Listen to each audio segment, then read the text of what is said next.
오늘의 첫 번째 기업은 펜오션입니다.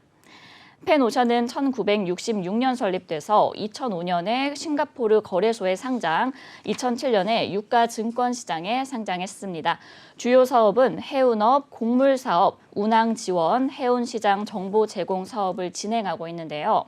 펜오션과 종속회사는 주력 사업인 벌크 화물 운송 서비스를 필두로 비벌크 화물 운송 서비스까지 다양한 형태의 해상 운송 사업을 통해서 매출 및 수익을 창출 중이며 곡물 사업 및 기타 사업을 함께 진행하고 있습니다. 매출 포지션은 해상 화물 부문, 운송 부문 84%, 곡물 사업 11%, 기타 5%로 구분됩니다. 최근 실적도 한번 확인해 볼게요.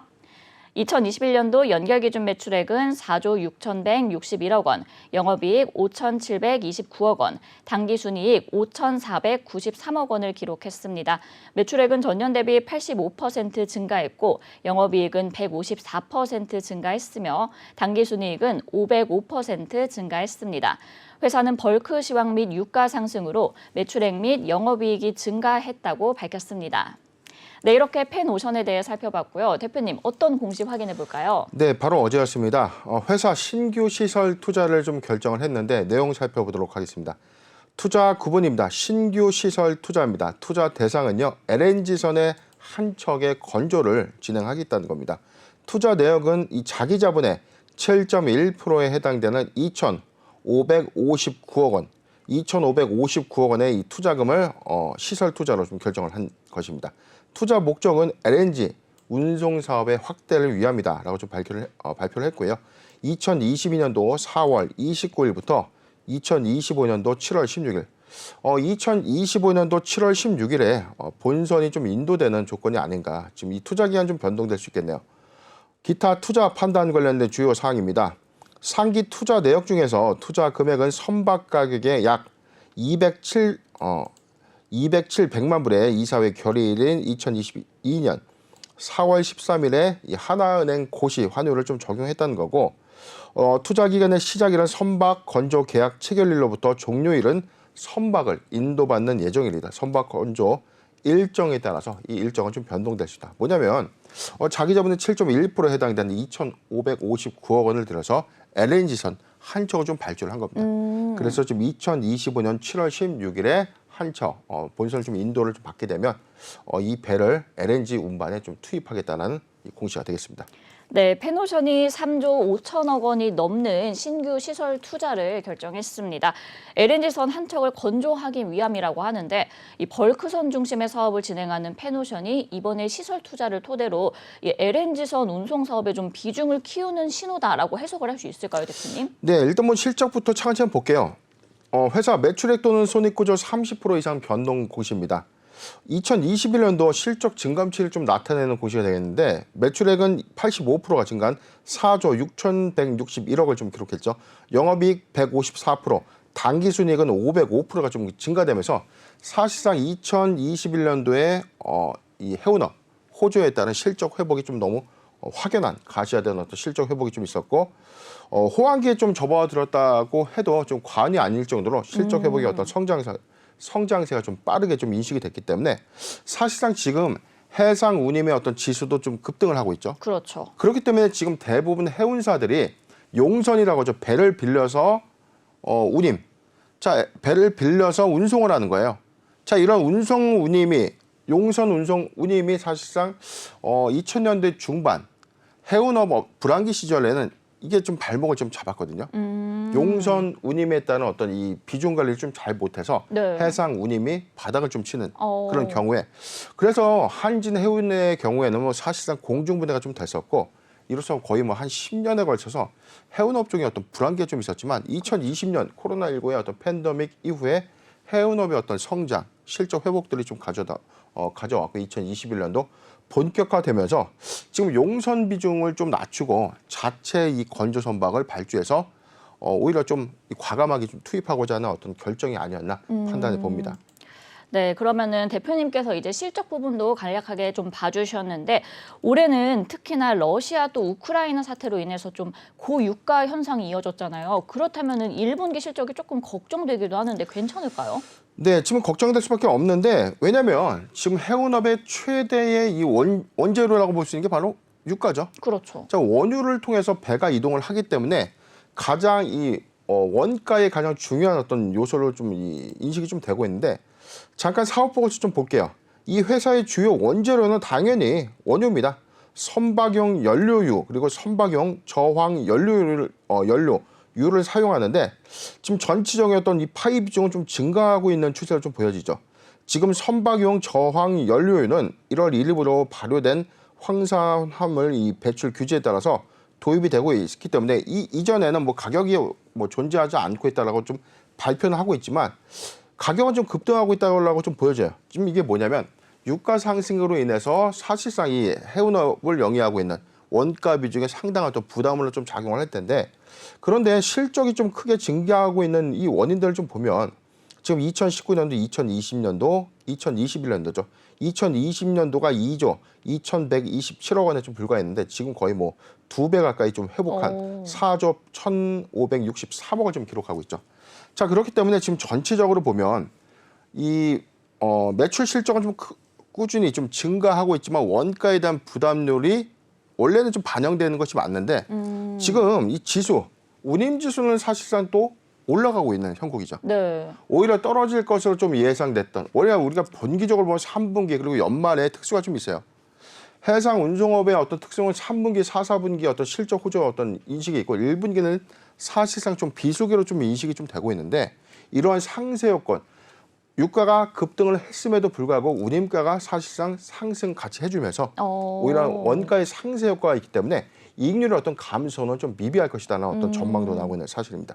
네, 그러면 운임가가 이제 유가 상승분을 상쇄하고도 좀 남기 때문에 1분기 실적이 긍정적이다라고 말씀을 해주셨습니다.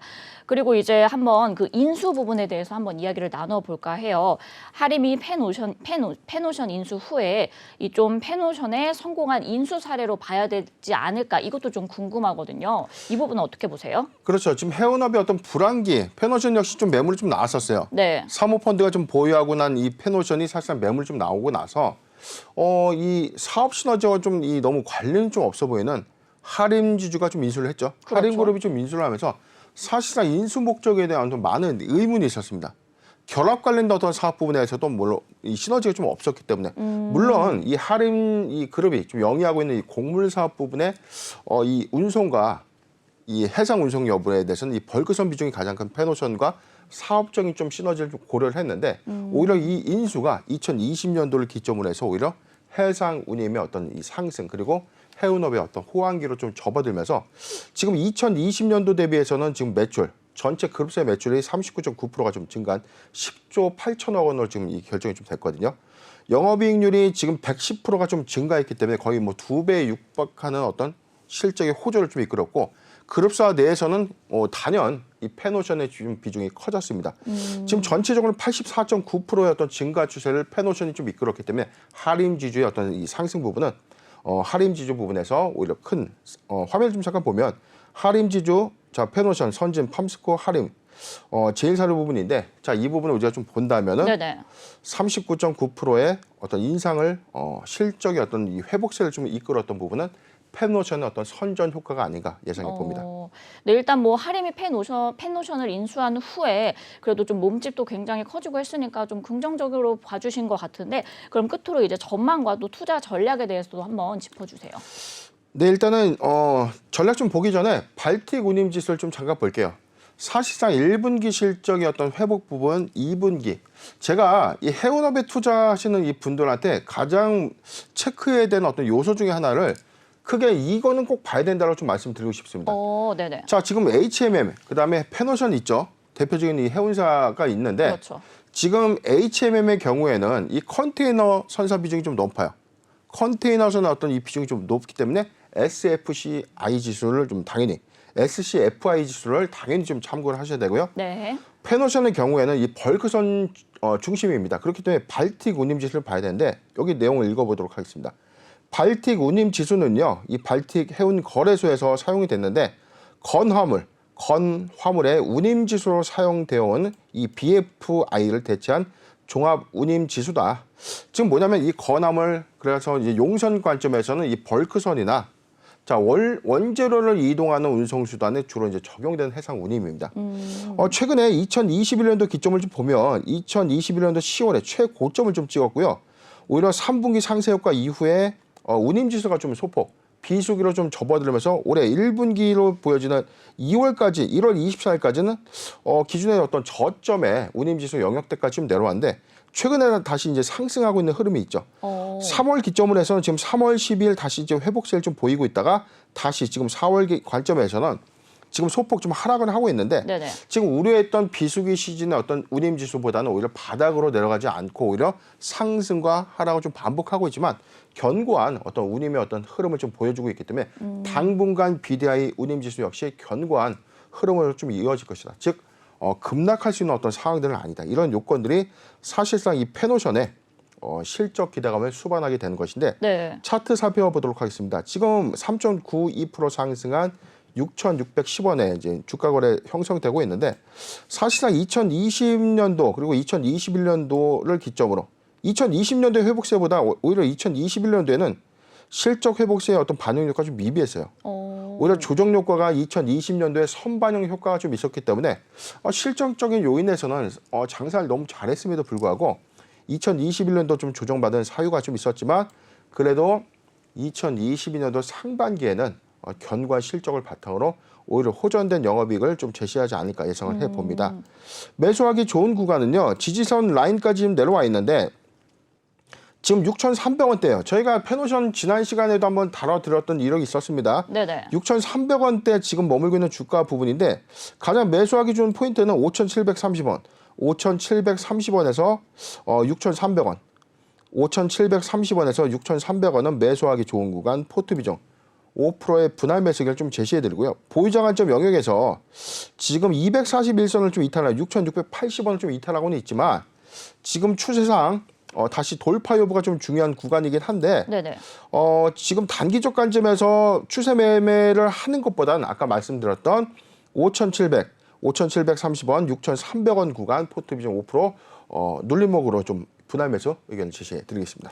네, 페노션 매수하기 좋은 구간 5,730원에서 6,300원까지 포트 비중 5%의 분할 매수 의견 주셨고요. 그리고 BDI 지수도 좀 견고한 흐름으로 이어질 것이다라고 함께 예상해 주셨습니다. 네, 이렇게 첫 번째 기업 페노션에 대해 살펴봤고요. 두 번째 기업 확인해 보겠습니다. 두 번째 기업은 연우입니다. 연우는 1994년 설립돼서 2015년 코스닥 시장에 상장했습니다. 주요 사업은 화장품 용기 및 디스펜스 제조와 판매인데요. 주요 고객사는 아모레퍼시픽과 LG생활건강이 매출의 상당 부분을 점유하고 있고 2016년 중국 상해에 위치한 판매 법인과 후저우에 위치한 생산 법인 설립을 통해서 중국 내 생산 거점을 확보한 바 있습니다. 매출 포지션은 펌프류 72.3%, 튜브류 13.1%, 견본품 13.1%, 기타 1.5%로 구분됩니다. 실적도 한번 확인해 볼게요. 2021년도 연결기준 매출액은 2,870억 원, 영업이익 299억 원, 당기순이익 263억 원을 기록했는데요. 매출액은 전년 대비 14.3% 증가했고 영업이익은 87.2% 증가했으며 당기순이익은 132% 증가했습니다. 회사는 내수 성장과 미주 수출 증가로 매출액이 증가했으며 생산 효율화와 체질 개선을 통해서 영업이익과 당기순이익이 증가했다고 밝혔습니다. 네, 이렇게 기업 정보 살펴봤고요. 대표님, 어떤 공시 확인해 볼까요? 네, 바로 어제였습니다. 회사 최대 주주 변경을 수반하는 주식 양수도 계약을 체결했습니다. 회사의 경영권과 주식을 모두 매각한다는 거죠. 내용 살펴보도록 하겠습니다. 양도인은 기중현, 김여옥, 현재 최대 주주와 특수 관계인입니다. 양수인은 한국콜마 주식회사입니다. 양수도 주식수는요 681만 8,900주인데 주당 4만 2천 원에 좀 매각을 하기 때문에 전체 양수도 대금은 2,863억 원, 3억에 육박합니다. 양수도 대금 지급 일정 그리고 지급 조건 등에 관련된 사항을 보도록 하겠습니다. 회사 최대 주주 그리고 최대 주주의 특수 관계인이 보유하고 있는 주식 681만 주를 전체 발행 주식수의 한 55%입니다. 55%를 한국콜마 주식회사에 양도하는 계약을 체결했다. 계약 체결일은 바로 어제였습니다. 4월 13일 양수도 계약 전체 매가는 2,863억입니다. 당사자 기중현 외 1인이고요. 양수인은 한국콜마 주식회사입니다. 조건 보도록 하겠습니다. 계약금은요. 143억 원에 대해서 현금 지급을 계약 당일에 좀 체결하고요. 잔금 2,720억 원은 거래 종료일 2022년도 6월 30일 또는 매도인과 매수인이 협의하는 일시에 잔금을 지급하겠다는 겁니다. 추후 내용을 좀 더 보도록 할게요. 특별한 사항들은 좀 없고 지금 기중현 최대 주주 및 최대 주주의 어떤 특수 관계인이 보유하고 있는 지분 55%를 2,863억 원에 한국콜마에 좀 매각하는 계약이 되겠습니다. 네, 한국콜마그룹이 연우를 인수하게 됐습니다. 주당 42,000원으로 이제 인수를 하게 됐는데 이 경영권 프리미엄까지 생각을 한다면 좀 적정한 가격인가요? 네, 사실상 이게 매가를 산정하는 데 있어서 많은 투자자분들이 좀 궁금해하실 수 있어요. 네. 지금 연우의 지금 주가가 전일 종가 대비해 가지고 주식수를 단순하게 합산해서 이거보다 좀 사실상 매각 주가 좀 높으면 이거 너무 지나치게 높은 거 아니야? 네, 이런 그쵸. 생각을 충분히 할 수가 있어요. 그런데 제가 다시 한번 말씀드리지만 우리가 경영권 매각을 결정했을 때 사실상 주당 곱하기 현재 시가를 계산하면 인위적으로 주가가 급등했던 구간에 오히려 회사를 내놓으면 당연히 대주주가 이익을 볼 수밖에 없겠죠. 회사의 본질 가치를 전반적으로 좀 고려를 해야 되기 때문에 매수 당사자 입장에서는 회사의 어떤 재무 구조나 전체적인 어떤 자산 산출을 충분히 좀 검토를 좀 했을 것이고요. 네. 그 외에는 시가 대비해서 회사가 보유하고 있는 어떤 자산, 전체적인 자산과 부채, 자본을 모두 이제 규합한 평가 금액이 산정이 좀 됩니다. 두 번째는 회사가 향후 가치를 좀 반영을 해주는 건데 경영권 프리미엄 플러스 알파가 바로 영업권이죠. 회사가 추진하고 있는 앞으로 회사의 어떤 성장성들을 모두 고려했을 때 적합한 어떤 매가를 좀 산정하게 되는데 한국콜마 입장에서 단순하게 이 연우의 최대 주주가 좀 원하는 대로 주는 게 아니라 사실상 연우에 대한 어떤 기업 가치 평가를 통해서 확정된 적정한 양수도 가액을 산정했을 것이다라고 좀 판단이 됩니다. 네, 일단 기업 가치를 또 다 따져보고 적합한 가격으로 산정이 된 거다라고 말씀을 해주셨습니다. 한국콜마가 이제 화장품 용기 제조 회사인 연우를 인수한다는 것 자체도 사실 좀 시사하는 바가 있을 것 같아요. 대표님, 이 부분은 어떻게 보시나요? 네, 사실 연우 하면은 저희가 좀 다소 좀 생소했던 네, 생소해요. 기업이에요. 네. 이 회사 지금 업력이 사실상 그렇게 좀 크진 않습니다. 2015년도에 상장을 했기 때문에 상장 업력은 그렇게 좀 오래된 이제 회사는 아닌데 사실상 이 회사는 우리가 좀 잘 모르는 분야가 좀 있지만 화장품 제조 용기 업체의 점유율 1위 업체입니다. 먼저 내용을 좀 보도록 하겠습니다. 이 회사 매출 수주상 최근 3, 4업년대 매출 좀 보도록 할게요. 전체적인 화장품의 용기는 이 펌프형이라고 해서 우리가 이렇게 눌러서 짜는 것들 네. 있죠. 튜브는 이렇게 해서 안에 짜서, 눌러서 네. 짜고요. 견본품은 우리가 이제 화장품을 구매했을 때 샘플에 들어가는 용기가 되겠습니다. 전체적인 어떤 비용에서는 지금 비중이 2019년도, 2020년도, 2021년도를 좀 비교했을 때 펌프형 용기 매출은 과거보다 좀 감소한 요인이 있어요. 72.3%, 전체 어떤 매출 파이의 72.3%를 좀 구성하고 있고 튜브형 용기의 매출 부분이 좀 더 확장세를 좀 가져가면서 13.1%의 매출 흐름을 좀 보여주고 있습니다. 견본품과 기타 부분에 대해서는 큰 차이가 좀 없는데 전체적인 어떤 수출 비중을 보면 내수보다 이제 수출 비중이 좀 원래 많았던 회사입니다. 최근에 코로나19의 어떤 영향으로 인해서 내수 비중이 현재는 좀 더 높아 있는 상황이기 때문에 사실상 이 화장품 용기가 코로나19의 어떤 이 업황에도 좀 부분적인 타격은 좀 있었다는 걸 좀 알 수 있죠. 네네. 왜냐하면 수출 비중이 사실상 조금 더 높았다는 것은 사실 코로나19가 없었다면 엔더믹이 빠르게 좀 전환이 된다면 오히려 화장품 판매 호조에 따른 용기 매출의 어떤 확장세도 좀 의미가 될 수 있는 부분이기 때문에 그렇죠. 견고한 시장 점유율을 바탕으로 내수 부분에서는 어떤 선전을 좀 했지만 수출 실적을 좀 회복하는 것이 좀 관건이 아닌가 예상해 봅니다. 네, 그리고 이제 실외 마스크 해제가 임박하면서 좀 이 화장품 관련주들이 리오프닝 관련주로 또 주목을 받고 있는 상황이잖아요. 그러면은 전망이 좀 긍정적이다라고 볼 수 있을까요? 네, 제가 사실 오히려 좀 질문 좀 드리고 싶어요. 네네. 제가 기사를 이거를 좀 많이 검토를 해보고 화장품주에 대해서 어떤 리오프닝 관점에서 많이 연구를 좀 해봤는데 네. 아직도 좀 이해가 안 가요. 어떤 부분이요? 왜 마스크를 하면은 여성분들이 화장을 안 하는 건가? 어. 화장을 좀 이게 반만 할 수도 있는 뭐 그런 거는 아니지 않습니까? 그렇 그런데 이 부분이 화장품의 어떤 색조와 화장품의 어떤 판매율의 감소와 뭐 연동이 있다 이런 네. 기사를 좀 봤거든요. 그래서 이게 엔더믹 이후에 좋아지고 지금은 좋지 못하다. 이게 제가 좀 이해가 안 갑니다. 어떻게 생각하세요?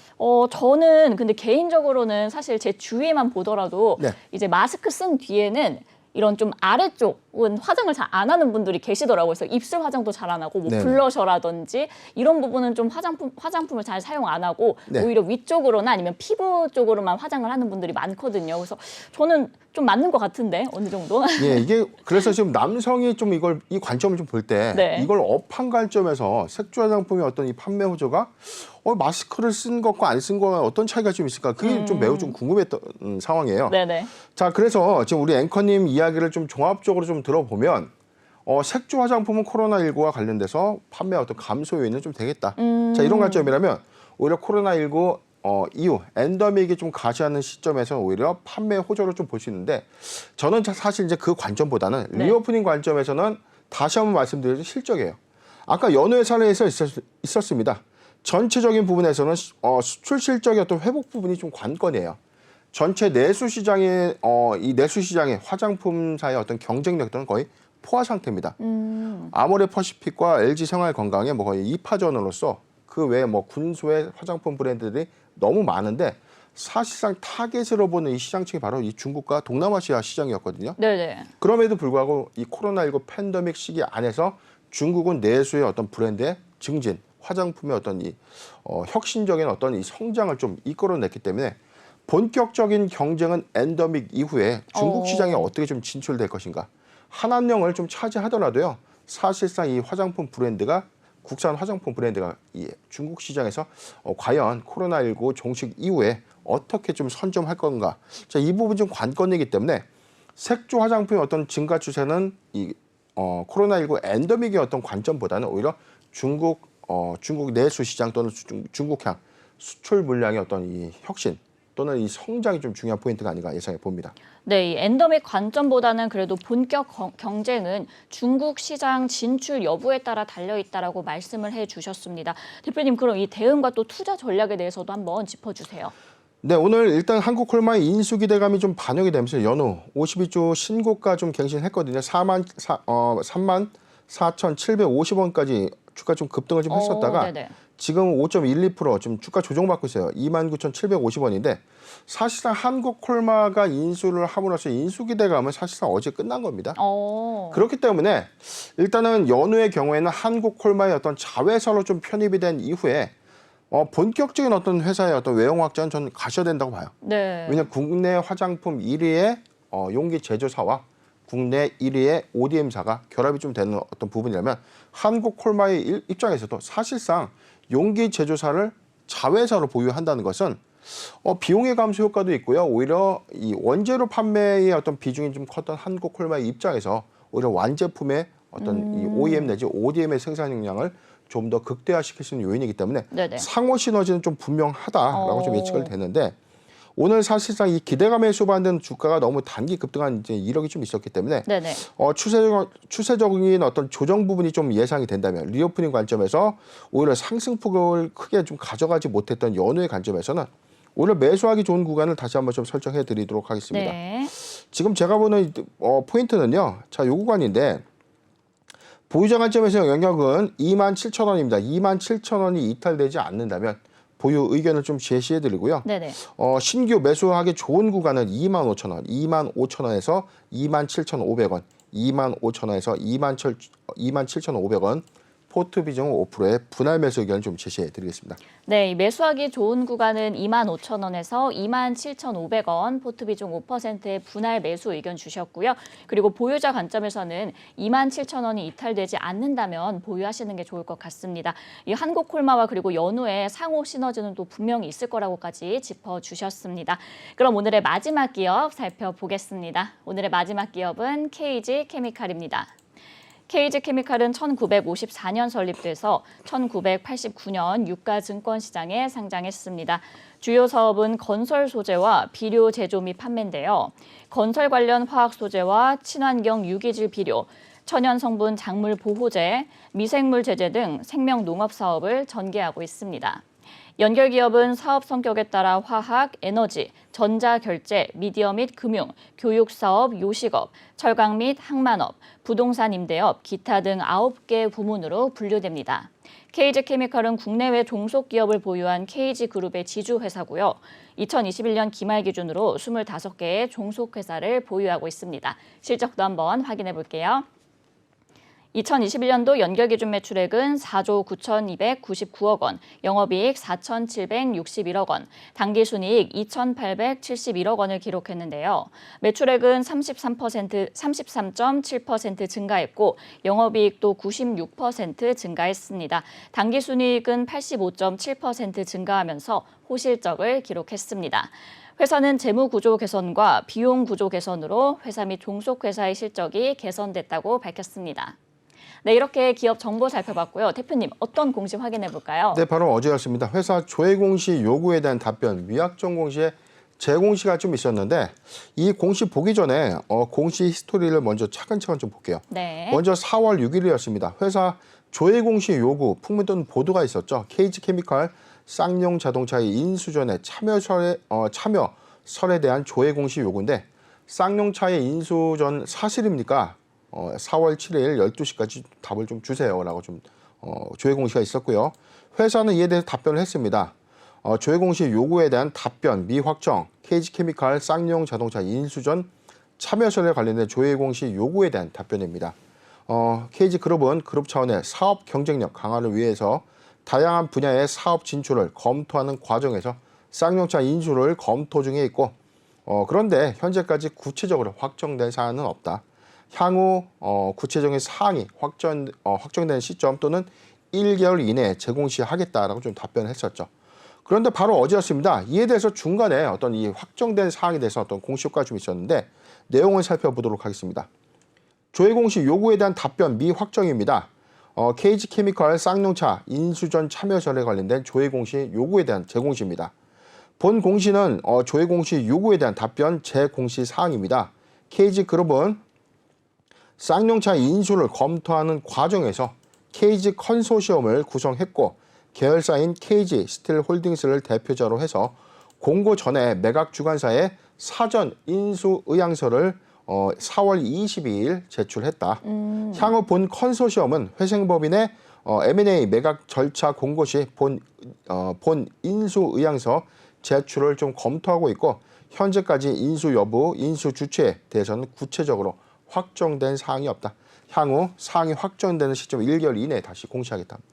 종합적으로 좀 보면 중간에 쌍용차 인수를 검토하고 있다고 한번 최초 공시를 좀 했었고요. 4월 13일에는 지금 아직 공고가 되진 않았지만 인수 전 공고 전에 어떤 매각 주관사가 먼저 사전에 인수 의향서 우리 인수하고 싶습니다라고 어떤 제안서를 제출했다는 겁니다. 그래서 이를 위해서 KG 스틸 홀딩스를 컨소시엄의 어떤 대표 회사로 좀 선정을 했다라는 공시가 되겠습니다. 네, 이 KG케미칼이 쌍용차 인수 전에 사전 인수 의향서를 제출했습니다. 인수 주체는 아직 구체적으로 정해지지는 않았다라고 하는데 대표님 이 KG스틸과의 그런 좀 시너지를 생각해 보면은 KG스틸이 좀 인수 주체가 될 가능성이 높겠죠? 네, 시장에서 어떤 판단들이 그렇습니다. 지금 사실상 이 KG그룹이 사실상 오기 전에 먼저 이제 쌍방울 그룹이 쌍용차 인수를 먼저 표명을 좀 했었죠. 네. 그런데 이 광림, 특장차 업체인 이 광림과의 어떤 사업적인 어떤 시너지는 있겠지만 관건은 자금 조달력의 어떤 그렇죠. 의문이었죠. 그래서 사실상 이 쌍방울 그룹이 사실상 이 쌍용차 인수가 가능할까? 자, 이 부분에 대해서 많은 우려가 있었던 건 좀 사실인데 네네. 이후에 KG그룹이 다시 참여를 좀 하면서 이에 대해서 오히려 이 기대감이 좀 더 수반된 흐름이죠. 왜냐하면 KG그룹 안에 이제 보유하고 있는 과거 동부제철이죠. KG 스틸인데 KG 스틸의 어떤 인수 성공 사례 이후 그리고 KG 스틸을 현재 성장을 좀 이끌어내는 어떤 이 호실적을 좀 내는 회사로 좀 탈바꿈시킨 만큼 쌍용차의 어떤 회생 인수 이후에 오히려 가시화된 어떤 성장을 좀 이끌어낼 수 있는 적임자가 아닌가라는 어떤 판단 부분도 좀 있고요. 네. 그리고 KG 그룹이 지금 현재 보유하고 있는 어떤 인수 자금의 어떤 여력도 현재 자회사 매각 대금을 모두 충당할 경우, 그리고 컨소시엄을 전체적으로 좀 구성한다면 우호지분 캡터스 P의 어떤 이 자금 지원까지 좀 더 곁들여진다면 1조 원의 어떤 자금은 충분히 회사가 좀 조달할 수 있는 어떤 능력을 보유하고 있기 때문에 사실상 이 KG그룹이 쌍용차를 좀 인수하는 것이 거의 뭐 기정사실화된 분위기가 아닌가 예상해 봅니다. 네, 그럼 KG스틸이 일단 인수 주체가 될 가능성이 좀 높은 상황인 것 같은데 최근에 이제 KB증권이 인수금융 제공 계획을 철회함으로써 이 쌍용차 인수전의 판도가 좀 다시금 뒤집힌 모습이에요. 네네. 쌍방울그룹의 이런 자금 마련에 비상이 걸린 상황인데 파빌리온 프라이빗 에쿼티까지 이제 사전 인수 의향서를 제출을 했습니다. 대표님, 이 KG그룹과 그리고 쌍방울 컨소시엄 그리고 파빌리온 프라이빗 에쿼티 이 어느 쪽에 좀 힘이 실릴 걸로 보세요? 네, 최근에 이 쌍용차의 어떤 인수를 타진하는 회사들이 너무 많이 좀 늘고 있죠. 네. 그런데 사실상 1차 회생 공고 나가기 전에 에디슨 컨소시엄이 처음에 쌍용차의 어떤 이 우선 협상 대상자로 좀 선정되기까지 과정을 보면 사실상 많은 후보군들이 좀 있었지만 사실상 그때까지만 하더라도 입찰 제한에 어떤 이 적극적인 회사들이 많이 없었어요. 그렇죠. 뭐 SM그룹도 타진을 한다더라, 뭐 카더라는 좀 있었지만 네네. 결국엔 최종 입찰까지 좀 이루어진 게 없었기 때문에 에디슨 컨소시엄이 우선 협상 대상자로 좀 선정이 또 됐었고요. 이후에 잔금을 좀 치르지 못해서 계약 해지 통보된 이후에 지금 사실상 10월 15일까지는 회생법인 안에서는 최종적으로 어떤 이 회생 절차 종결을 위한 어떤 조치가 좀 필요합니다. 그렇죠. 매각이 확정이 좀 돼야 되는 어떤 숙제를 좀 안고 있는 시점에서 갑자기 지금 3파전 양사가 좀 다시 이루어진다는 거죠. 네. 최근에 뭐 EM플러스의 경우에도 뭐 자진적으로 검토는 했으나 뭐 철회 의사를 좀 표명한 적은 있었죠. 네네. 자, 그렇기 때문에 지금 3파전입니다. KG그룹, 쌍방울 그룹 그리고 파빌리온이죠. 파빌리온 파빌리온 펀드까지 좀 가세를 좀 했는데 지금 제가 볼 때는 시장에서 많은 이 설왕설래가 좀 있지만 네. 자금력이나 회사의 어떤 운영 능력들을 이제 전체적으로 좀 고려를 했을 때는 지금 KG 케미칼이 스토킹 호스 방식에서는 어떤 유력한 후보군이 아닐까 예상을 해 봅니다. 네, 대표님께서는 일단 자금력으로 봤을 때는 KG그룹이 가장 좀 유력한 인수 후보가 되겠다라고 말씀을 해주셨는데 이 KG케미칼이 최근 쌍용차 이슈로 인해서 좀 주가가 급등락하는 모습을 보였습니다. 대표님, 이 대응 전략 세워주신다면 어떨까요? 네, 사실상 근데 저는 이 부분이에요. 지금 KG케미칼도 뭐 KG그룹도 마찬가지고요. 쌍방울 그룹 뭐 전체적으로 이 쌍용차 인수에 관심이 있다라고 뭐 이야기만 나올 때마다 주가 좀 들썩들썩 좀 그렇죠. 했는데 이에 대해서 뭐 금융감독원에서도 이 불공정 거래 행위에 대해서도 뭐 조사하겠다.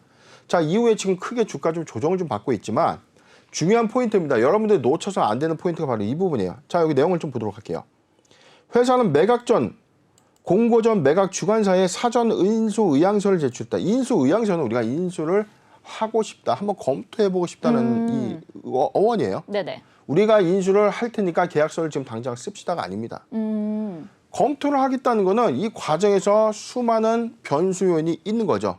내부적인 어떤 실사 부분, 채권자와의 어떤 소통 부분, 그다음에 인수 이후에 확정된 전체적인 어떤 운영 자금의 어떤 투입 비용까지 고려할 수 있는 요인들이 좀 많기 때문에 지금은 사실상 쌍용차의 인수 의향을 의사 표시를 한 것을 좀 봐야지 인수가 확정된 것을 좀 오도해서는 안 된다는 거죠. 그렇죠. 그렇기 때문에 인수가 확정된다고 하더라도 또는 우선 협상 대상자로 선정이 된다고 하더라도 최종적인 어떤 채권자의 동의 절차까지 험난한 이 과정들이 좀 있기 때문에 지금 주가의 어떤 상승은 기대감의 수반에서 매수하는 것은 극히 좀 우려스러운 현실이다. 지금 주가 잠깐 보면 지금 과열 기준으로 해서 지금 KG케미칼 1.41% 하락한 42,100원에 좀 주가 형성을 좀 하고 있는데 지금 금액대로 좀 보면 36,000원을 좀 탄탄하게 좀 지지해주고 있어요. 네네. 지금 전반적인 어떤 주가의 어떤 흐름은 추세 이탈이라기보다는 다시금 시세를 좀 분출할 수 있는 어떤 흐름들을 좀 보여주고 있지만 지금 우려스러운 부분들은 사실상 이 쌍용차의 인수 이후에 시너지가 불분명하다는 어떤 관점보다는 인수가 100% 될 것이다. 또는 100% 가셔야 된다는 어떤 확신을 갖고 투자하는 것은 좀 리스크하지 않겠는가. 보유자 관점에서만 의견을 좀 제시해 드리겠습니다. 네. 보유자 관점에서 의견이라면 자, 요 구간입니다. 36,000원, 36,000원이 이탈되지 않는다면 보유 의견 좀 제시드리고요. 36,000원이 이탈된다면 주가는 32,000원까지 조정받을 수 있다는 점 꼭 참고하셨으면 좋겠습니다. 네, 이 보유자 관점에서는 36,000원이 이탈되지 않는다면 보유하시면 좋을 것 같고요. 그리고 만약 36,000원이 이탈된다면 32,000원까지 좀 하락할 가능성이 있으니까 유의하시면 좋을 것 같습니다. 아직은 또 인수 확정은 아니기 때문에 좀 추후의 흐름들 잘 살피시는 게 좋겠습니다.